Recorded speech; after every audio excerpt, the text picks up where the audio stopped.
Hello there. Welcome to the Saroy channel, wherever you are in the world. So much love to each and every one of you. How are you doing? I hope you're doing great. I'm doing fabulous, thank you very much. And I'm looking forward to spending some time with you, listening to a lovely story. So don't forget to get that quintessential perfect drink, whatever it is, and let me know about it. I love hearing from you. But before we get started, don't forget to subscribe to the channel, click the notification bell and the thumbs up, and let's get started with tonight's story. Dear Sarah and all your lovely listeners, it had only been 2 weekends ago when I'd watched over my little nephew playing with his Lego blocks. And then his stunning little building came crashing down as every single Lego block came tumbling to the ground in a dishevelled heap. His whole little creation had fallen apart. He began to howl with disappointment, the tears pouring down his desperately sad cheeks. "It's broken," he cried. "The house I made is broken." I gathered him into my arms reassuringly. "It's all right, Monty. It's not the end of the world. You can build another one, just as good as the first one." He looked at me through wide, earnest eyes and tear-stained cheeks. "But Auntie Lisa, you don't understand. I like this one the way it was. I can never get it the same again." I looked at my adorable nephew and smiled. "Of course you can," I said encouragingly. "You can begin again. Your new creation will be better than the last one. I can promise you of that." Little did I realise how symbolic those shattered Lego blocks would become in my own life. It would seem in a matter of days the very same thing had happened to me, as my life came crashing down like a house that had been demolished. Now I was tormented with exactly the same words that I'd spoken to my nephew 2 weeks prior. "You can begin again. Your new creation can be better than last time." What an idiot I was, as I knew with a profound certainty that it would never really be that easy, as the emotional scars can leave an indelible imprint on your life that isn't easy to wash away by any manner of means. I was staring at my life with the same feeling of hopeless despondency that my nephew had experienced when he'd been staring so despairingly at his Lego blocks. Was this the universe's way of making me eat my own words? If it was, it wasn't funny. I wasn't laughing. Who knew that life could be so heartless, so cruel, so unkind? The first brick to come tumbling down from my building was my boyfriend Adam, who told me that we needed to talk. It was those inauspicious, ominous words that literally had resounded alarm bells ringing in my head. He stood there in the kitchen, refusing to look directly at me, his eyes remaining fixated on the floor, as though something on the ground was a source of great fascination and intrigue to him. My heart began thundering violently in my chest, and the unfavourable, pretentious burning pit in my stomach was beginning to do somersaults. I could sense what was coming up, but I never knew it would be so brutal, that it would hit me so violently hard in the face like a brick. "I'd like you to leave my apartment," he promptly stated. "I'd like you to leave right now." "But I don't understand." "I like you, Lisa. I really do. But I have fallen for someone else. It's not easy to tell you this, nor to lead you on, but I have to be very honest. I know things have been good between us, but there is no spark left anymore." I felt as if someone had dumped an ice-cold bucket of water on my head. I didn't have to ask Adam who he'd fallen for. I already knew the answer to that question. I had been an unfortunate witness to his amorous glances at a young woman at a friend's barbecue over the weekend. I'd felt sick to my stomach as I'd seen Adam stealing sideways impassioned glances at her the entire afternoon. He could not have made it more obvious if he'd even tried. I'd seen my friends giving me pitiful, sympathetic looks, as though they felt sorry for me, as my boyfriend was not subtle in his hankering after another woman. He was positively drooling over her like a dog over a bone. It had been embarrassing, humiliating. I'd found it desperately unsettling. I knew he fancied this woman, but I never expected to be thrown to the curb like this. in such a despicable, cold-blooded way, like a half-drowned kitten, being tossed, repudiated and scrapped, replaced for something infinitely better. I couldn't understand the attraction, as by all accounts she was a mousy, rather drab-looking woman, with no arresting features to set her apart, nothing so special about her that would stand out to me as particularly beautiful. In truth, without wishing to sound self-appraising or conceited, I considered myself to be infinitely more attractive than she was. But then beauty is in the eye of the beholder, isn't it? If she had possessed a charming personality, I might have appreciated the attraction, but she was as beige and colourless as her appearance. Ostensibly, Adam thought she was absolutely gorgeous. He hadn't been able to stop eyeballing her. That was very clear. In the course of our relationship, he had never looked at me like that, so I almost envied the woman for the attraction that Adam bestowed on her. "It's that girl, isn't it? The one with the brown hair. What's her name? Sally. The one that was at the barbecue this weekend." Adam looked at me in bewilderment. "How do you know?" he stammered. "I guessed," I said soberly. "Everyone at the barbecue knew you had the hots for her. You made it pretty obvious." I felt so humiliated, pathetic, inconspicuous, small, as I gathered my belongings together. It was as if the headmistress at the local school had caught me misbehaving and had expelled me. I could sense I was no longer wanted. I was surplus to requirements. My boyfriend was champing at the bit to get rid of me. I could feel it. The sooner the better as far as he was concerned. He couldn't wait to move the new model in, to replace the old, well-used edition. It was such a hostile, uncongenial feeling. It really plundered my self-esteem and my self-confidence, making me feel as if I'd been run over by a 10-ton truck, or flattened to the ground like a pancake. My emotions felt raw. My eyes filled with tears. I'd really loved Adam, but the fact that he had fallen for someone else made me feel sick to the stomach. It was churning violently. I wondered if he'd been seeing the Sally behind my back. I was almost certain he had, but I couldn't be sure. "I'm sorry, Lisa," he said, distancing himself from me, keeping me at arm's length to avoid any intimate contact, as if I was afflicted with a reprehensible, contagious, deadly disease all of a sudden. He opened the door to let me out. "I hope we can remain friends, Lisa," he said. His words couldn't have sounded more insincere. I could feel his eyes pinned on me, as he watched me walking that walk of shame down his driveway, climbing into the Uber taxi that was waiting for me, that he'd called to pick me up. I gave the taxi driver my home address, and then I burst into tears. "Are you all right, love?" asked the taxi driver. "If it's him you're crying about, I wouldn't bother. He looks like a cold fish to me. If you ask me, love, you've had a lucky escape." "But I loved him. I thought we had a future together." The taxi driver chuckled. "When you get to my age, young lady, you learn the true meaning of love. And it's not being treated like the way he's treated you." He told me he's in love with another girl. The girl he met at the barbecue over the weekend. "Is that so? He's a fast worker, isn't he?" said the taxi driver. "I think you can rest assured, young lady, that he's got a lot of growing up to do, and you don't want to be around for that." He was probably right. Although the taxi driver's words offered me a measure of comfort, I felt terribly alone, hurt and lost, rejected. I made my way back to my parents' home, with my tail between my legs. My childhood residence was a semi-detached home in Lower Manhattan. I could tell my mother was not pleased I was moving back into the house. Her expression revealed her distinct displeasure at my unexpected arrival. On the plus side, my father was delighted I was moving back in, but my mother didn't share his optimistic outlook. "What are you doing back home, sweetheart?" she had said. "I've got nowhere to go," I'd said. "Adam ended things with me." "Oh dear, I am sorry to hear that," said my mother, giving me a stiff hug that couldn't have been more insincere, as there was no warmth in her welcome.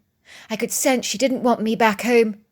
"You're 30 years old, dear," said my mother. "Isn't it time you got a place of your own? You shouldn't be living with your parents." "Don't worry, Mum," I said. "I won't be under your feet for very long. I can promise you of that." "Don't be ridiculous, Claudia," said my father, throwing my mother dagger-like looks. Lisa can stay with us as long as she wants. She's always welcome here. She's our daughter, for goodness sake. This is her home, and it always shall be that. She needs to learn, said my mother pointedly, that she's far too old to be relying on her parents for everything. Look at Mark and Robert. They have successful jobs and homes of their own, and they're not even 30 yet. It was typical. All my life my mother had compared me to my two younger brothers, who were computer whiz kids and had made it big for themselves from a very young age. In my mother's humble opinion, I was almost certainly the black sheep of the family, the embarrassment, the daughter she never wanted to discuss with any of her friends, as my mediocre job in sales was not something worth boasting about, and having her daughter back home was the ultimate form of humiliation for her, as it represented and emphasised to any casual observers that I clearly hadn't made a success of my life, because if indeed I had, what was I doing back home? My mother loved to wear the achievements of her children like a noddy badge on her lapel, that cast her in a favourable, enviable light. My father always had my back. "Don't you worry about your mother, Lisa," he told me. "I'll speak to her for you." It didn't feel good not to be wanted by my mother in my own childhood home, as isn't that the quintessential place that you should always be made to feel welcome when your life has come crumbling down on you?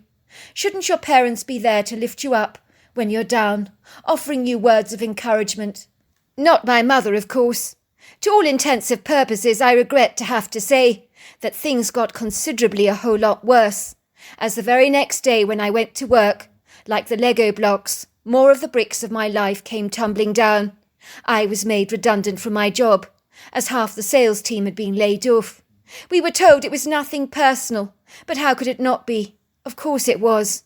Once again I felt like I'd been kicked in the teeth. I was beginning to feel microscopic, like a nanoscopic little ant, so insignificant, so inconsequential, so minor, as if my very existence didn't matter at all. My sense of self-worth was pulverised like a truck that had been obliterated in a devastating car wreck, whose metal had been mangled beyond recognition. Of course, when my mother learnt that I'd been laid off, she looked like the dog whose nose had been thrust into its own vomit. I remember her face paled, her eyes glazed over. There was a look of unadulterated horror on her face. I think she was petrified that she would be lumbered with me for the foreseeable future. I would be the mortifying consternation in her life, especially if her friends got the revelation of the shameful fact that her less-than-perfect daughter had moved back into the family residential home indefinitely and wasn't moving out any time soon. "Well, you can't stay here indefinitely, Lisa," she said to me. "You better start looking for a job now. You're far too old to be living with us," she insinuated. "You need to learn to stand on your own 2 feet, my dear, just like your brothers have done. You can't expect me and your father to mollycoddle you, can you?" I had wanted to scream, but I'd resisted the temptation, while my father had given me sympathetic looks along with a sizable cheque when my mother's back was turned. If my mother had learnt about his generosity, she would have given birth to kittens on the spot. She would have been desperately upset. I had given my father a huge, grateful, warm hug. "I love you, Dad. You're the best father in the world." "That's kind of you to say, Lisa dear, but I wish I could do a whole lot more for you. I really do. You've taken an awful beating recently, but the good news is that things will only get better." It would seem he was the only one who had my back and cared about helping me get out of the mess that I found myself in. I was fortunate to learn about a charming cottage in a remote area that was going for a low rental cost, with one condition attached, and that was to look after the owner's little Havanese dog. She was going overseas for 6 months to stay with her ailing father. It seemed like this was the quintessential opportunity that I would be crazy to miss. I had decided I would take an online course to gain some extra skills to advance my career. Why not live somewhere in the countryside in the meanwhile? It would be so much more preferable than living in a stuffy apartment block that would cost me an arm and a leg to rent. The isolated remote cottage really was in the middle of nowhere, situated on the edge of an old logging road, built in the middle of a flowering meadow, with breathtaking awesome distant views of the rising mountains that dappled the furthest horizon in soft greens at the base and blues and purple hues at its highest elevations. All this under a dazzling blue cobalt sky. At the end of the pretty flowering meadow was a dense woodland area that consisted of towering ponderosa pine trees, along with a plethora of hiking trails that were no longer in use. To be fair, the nearest town was about 20 minutes away, but even so it felt incredibly isolated. The cute little sumptuous dwelling oozed character like a dreamy chocolate eclair, and old-world charm like an American old-fashioned apple pie. It was whitewashed, built masterfully from brick and stone, with sash windows, pale blue shutters, and a central front door. The rear of the cottage was warmly hugged, generously embraced by a wraparound porch that overlooked a silvery pond, where weeping willows brushed their verdant boughs over the water's edge, and where a plethora of wild animals would regularly congregate in the late evening for a much-needed drink. My truck had almost missed the narrow turn off to Fairfield Cottage, as the little dirt road had been very obscure. It looked more like a path leading to nowhere, rather than a road, but thankfully I was here now, counting my blessings. The whimsical cottage was so incredibly enchanting, so much better than renting a tiny apartment in town, and much better than I had anticipated. I knew this was a win-win situation, and with all the peace, tranquillity and quiet, I was more than likely to get a lot of studying done here. What could go wrong? I was delighted, of course, by the two furry residents, a tiny little joyful dog called Tinker, and a fat marmalade cat called Arthur, who loved to park himself on the sofa, sleeping all day. There is something incredibly relaxing about a furry energy sleeping peacefully on the sofa. The interior of the cottage was warm and congenial, with large open-plan fireplaces and walnut wooden floors, along with a simple but stylish sweeping staircase that led to 3 small bedrooms with ensuite bathrooms, one that had been prepared for me with the finest Egyptian cottons. There was a note from the owner of the cottage with instructions on how to feed the animals, and, of course, details about the nearest town, where to buy my supplies. She appeared to be like a nice woman, who had cleared up the place, stuffing boxes of her stuff into one of the bedrooms. I settled into the cottage seamlessly, thriving on the solitude of the place, still ever grateful to have internet connection and electricity, which meant soaking, relaxing hot baths, scented with orange blossom essential oil or neroli, were always on offer, along with complimentary cosy crackling fires in the late evening, if the temperature dropped significantly. Of course, having been used to the sounds of the city, like the honking taxicabs, the truck wheels skidding down tarmac, people's voices shouting across the street, it certainly took a great deal of adjustment getting used to acclimatizing to the strange outlandish sounds of the night, which included the crickets chirping, the frogs croaking, the occasional sounds of something howling in the distance, possibly a coyote or a mountain lion, sounds I was not well acquainted with, that I was hoping I was going to get used to. One night the atmosphere in the cottage began to change quite significantly, as little Tinker started to emit a low guttural growl from the back of his throat.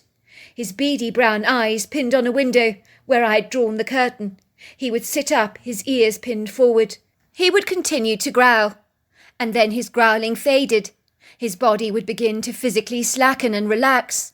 He would then drift off to sleep again, as if nothing had happened, but his waggling ears seemed to remain alert at all time, as if he was listening out for any peculiar sounds. I also noticed Arthur the cat seemed unnaturally on edge during these times. The fat tabby was interested in food, sleep, and more food. He was so chilled out normally, he wouldn't even bat an eyelid, but he became troubled on these harrowing moments, as if he sensed an unwelcome presence out of doors. This was certainly not the first time this had transpired. Something was definitely outside the cottage, making me mindfully aware of my fragile vulnerability. The nonsensical, irrational way little Tinker was behaving certainly engaged my intuition to a high alert status. I knew something was out there, but what? That was the question. Tinker's steadfast focus was intent on that window. He was a barometer to me of what was going on out of doors, as dogs have finely tuned senses that can perceive things we cannot discern. On this occasion he was twitching nervously, his head was up, his dark eyes wide and alert, his hackles rising. In a trice he jumped off my lap where he'd been lying, running over to the window, and he began to bark furiously, clawing at the curtain with his paws. "Tinker, get down," I scolded, picking up the little dog in my arms that was struggling to get out of my grip. "You're going to ruin those curtains." I put him on the ground. He hightailed it to the kitchen door, scratching furiously like he had done the last 2 successive nights. I had to let him out when he was like this, as I'd been instructed by the owner. The previous night he'd failed to come back for 3 hours. I became frenzied with horrified images in my mind of having to tell Tinker's owner that he'd vanished or something quite catastrophic had happened to him. But when he returned, he came back with his tail between his legs. I was sure he'd learnt his lesson, as he didn't look so eager to leave the confines of the cottage any more. But now he was doing it all over again, scratching to be let out. I opened the door very reluctantly. He ran out into the meadow, barking excitedly, as though running towards a great friend. I sighed warily as I closed the door behind me. The owner had assured me that it was safe for Tinker to run around the meadow at night, but I wasn't so sure she was right. I admit I was a city girl, but surely there were coyotes and foxes running around at night that could potentially harm little Tinker. I was beginning to re-evaluate whether letting Tinker out at night was such a good idea after all, especially if he was gone for so long. I decided to focus on my studying. I'd listen out for the familiar scratching sound at the door that would alert me to the fact that Tinker had returned. I prayed he'd be back soon with all my heart. I didn't like him being out there on his own. As I was working, I was certain I could hear someone walking around the cottage, crunching pebbles beneath bipedal feet. I could hear rustling sounds of leaves. I could feel a chill running down my spine as I recalled all those Home Alone movies. Someone was definitely out there. I was sure of it. My heart began to pound. I sat very still and listened. I darted towards the fireplace, grabbing an iron poker, which I kept by my side as a makeshift weapon, just in case there was someone loitering around. I diligently went around the entire cottage, inspecting every window and door, making sure that everything was firmly locked. If anyone so much as entered this property, I would whack them over the head with an iron bar, I thought to myself as I visualized myself throttling an intruder. I sat there shivering. I could hear something bumping against the eaves. There was definitely a loud thumping sound as something hit the house so very hard with a loud ominous thud. Oh my God, I thought. Is that Tinker? Has someone thrown him against the cottage? It sounded exactly like that. Then I heard a squeal. I dashed hurriedly over to the kitchen door, my heart pounding, my stomach terrified of what I would ultimately see. I opened the door. The little dog came bounding into the kitchen, his tail tucked between his legs, his black eyes round with terror. It was clear to see something had truly rattled the poor thing. I watched him cowering as he retreated under the kitchen table to hide. He was whimpering, his eyes glued to the door, as if he knew exactly what was out there, and he didn't like it. How I wished I knew what it was. Then I heard what sounded like footsteps walking away from the cottage, crunching pebbles beneath feet. I was certain I'd heard someone cough. Was it my imagination running wild, I wondered? I wasn't used to being in such a remote part of the world like this, listening to all the anomalous sounds of the night that were more than a little discomposing for the uninitiated like myself. In a trice, things settled down, as if the cottage itself began to physically breathe and sigh in relaxation. It was a huge relief after the footsteps had finally retreated. As if by magic, the warm energy of the snug cottage reignited like the flame of a fire. We were now enveloped in a sumptuous warmth. Tinker seemed to physically relax. His tail wagged. He came out of his hiding place, no worse for wear, jumping onto my lap and falling fast asleep, while I caressed his long coat, wondering what it was that had distressed him so much. But like a typical dog, he bounced back with an enviable doggy resilience. Once again, he was in a happy-go-lucky mood. I was beginning to think I was losing my mind. Living in such a tranquil location had made me start to imagine things. The next morning I had a visit from a local lad called Digby, who was a friend of Miss Nicole Blythe, the lady who owned the cottage. I imagined he'd probably been asked to check up on me. Of course I didn't mind, as I wanted her to be reassured that I was indeed taking care of the place. Digby was a young man in his early 30s, possibly a year or so older than I was. He lived in a neighbouring farm and had been friends with Nicole Blythe for many long years. By all accounts, they played bridge together twice a week. "Come in, Digby," I said to him. "It's good to see you. I'll put a kettle on, shall I?" "I brought you some free-range eggs from my chickens and some locally sourced honey," he said, putting them down on the kitchen counter. "How are things going?" he said, picking up Tinker in his arms, being covered by dozens of affectionate licks.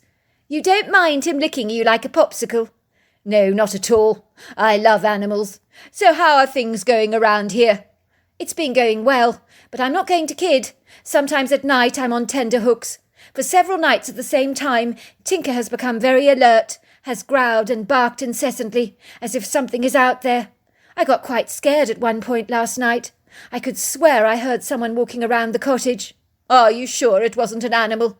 A raccoon, perhaps? Maybe a fox?" "It definitely wasn't. It sounded bipedal. It sounded human, as if a human being was walking around our property. It gave me the chills."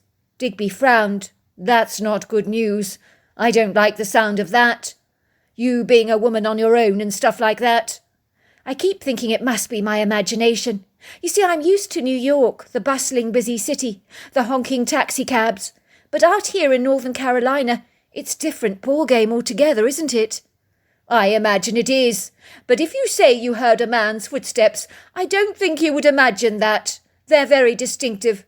He straightened for a moment. "I tell you what, I'm going to walk around the cottage right now. I want you to listen carefully. Tell me if I sound like the noise you heard last night." I listened to Digby ambling around the cottage. He claimed he was trying to be particularly quiet. The sound was very distinctive, much like the noise I'd heard the previous night. He was right. It did sound human. "It's the same sound," I admitted. "That's not good. Would you feel safer if I stayed here overnight in the spare room?" "I can't ask you to do that, but it's very nice of you to offer." I could see that Digby looked troubled. "Are you all right?" I asked. "You look as white as a sheet." "This is a remote location. I am disturbed by the noise you heard last night. Promise me you'll give me a call if anything happens tonight. You have my mobile phone number. I'll be around here as quickly as I can."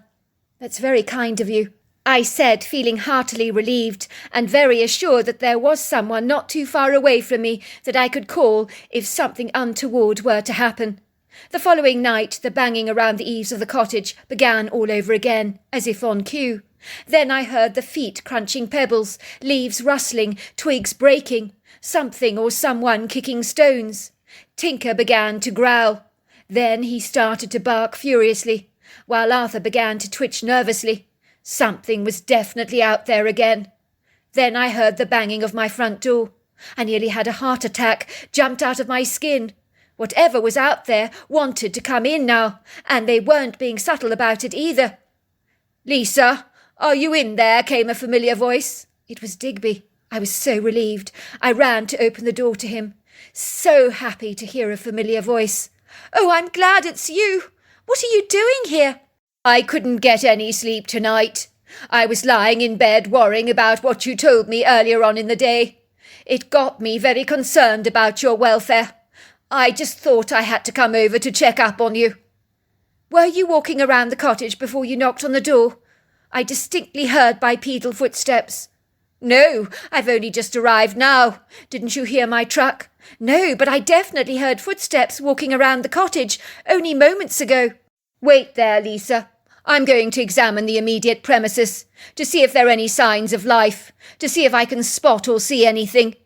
"No, I'm coming with you. Don't leave me on my own." So with headlamps on our heads, we ventured out into the meadow, while Digby used his flashlight to light up any shadowy obscure areas that were shrouded by darkness, having audaciously escaped the prisms of moonlight that dappled the valley in a soft, gentle glow. The first port of call was a pond, of course, but there was no sign of activity anywhere, not even a deer having a drink, until we heard a blood-curdling scream coming from the woodgrove. That got our attention. The scream sounded human.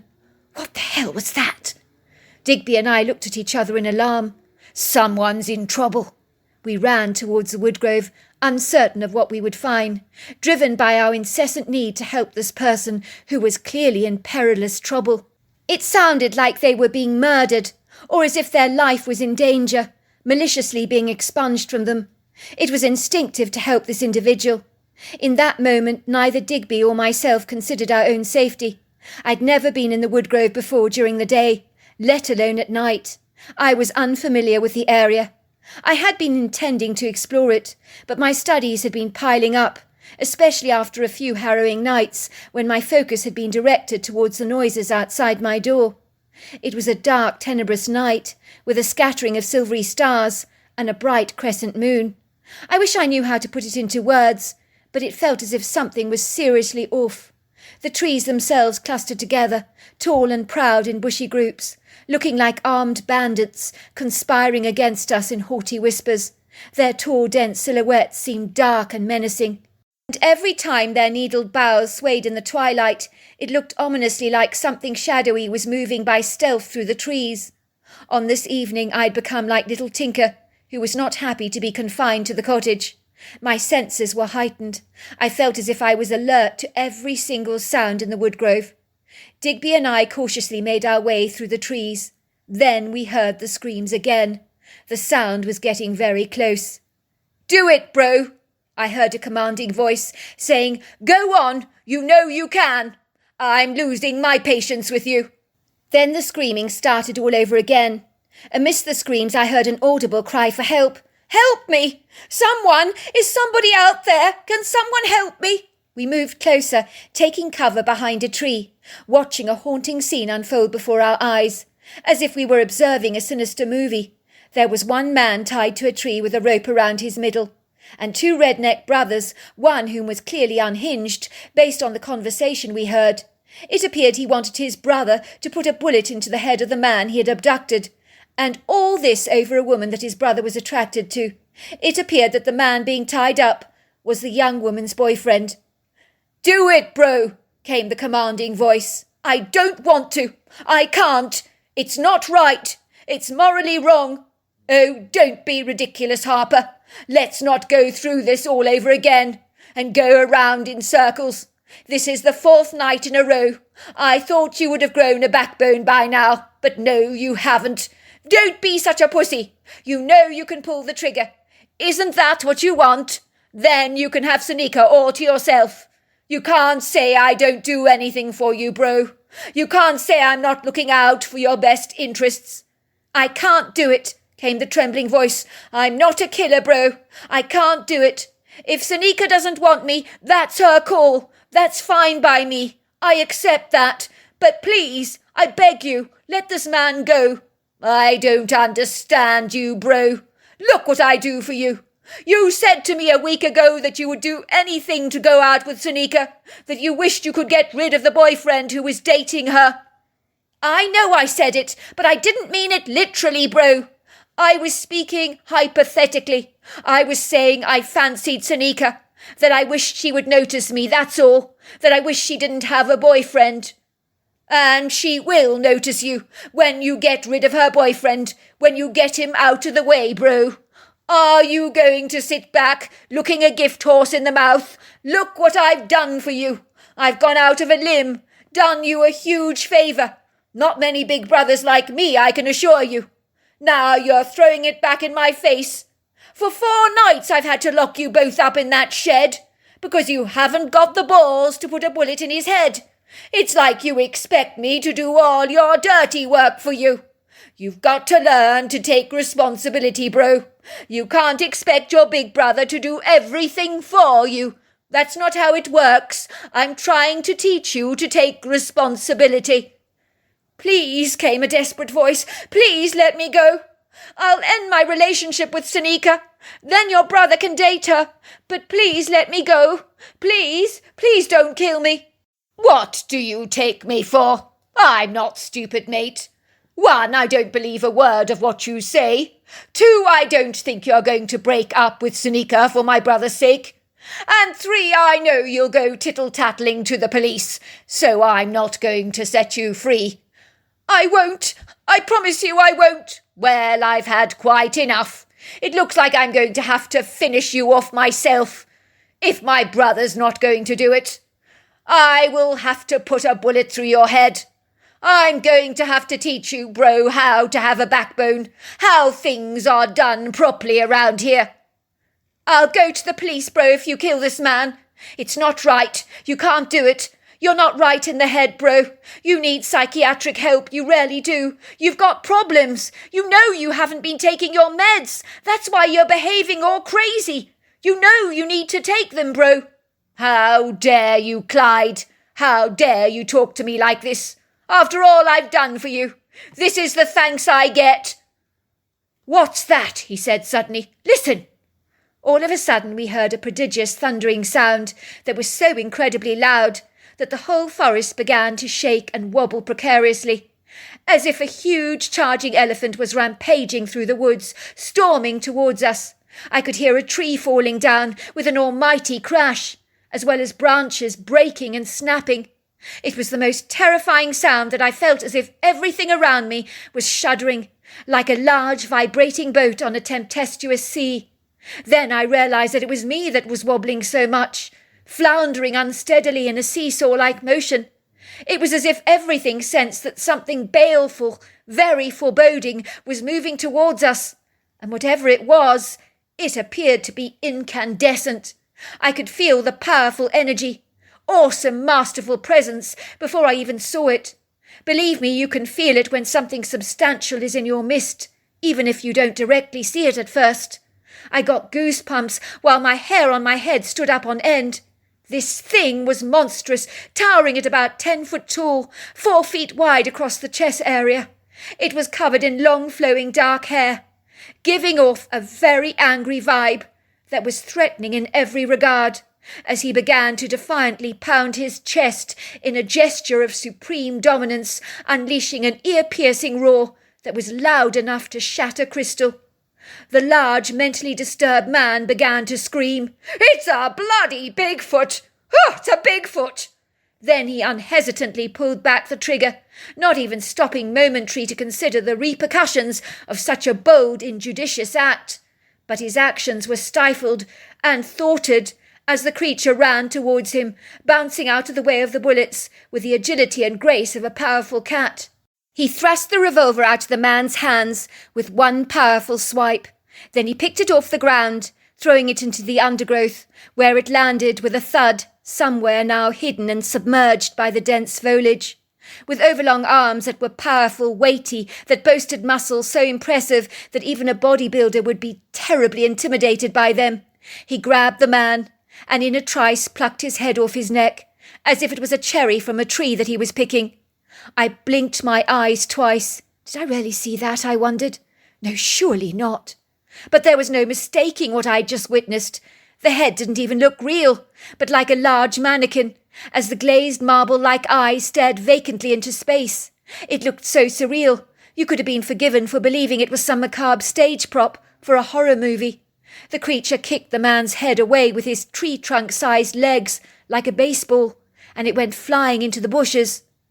All became very still, as no one said a single word.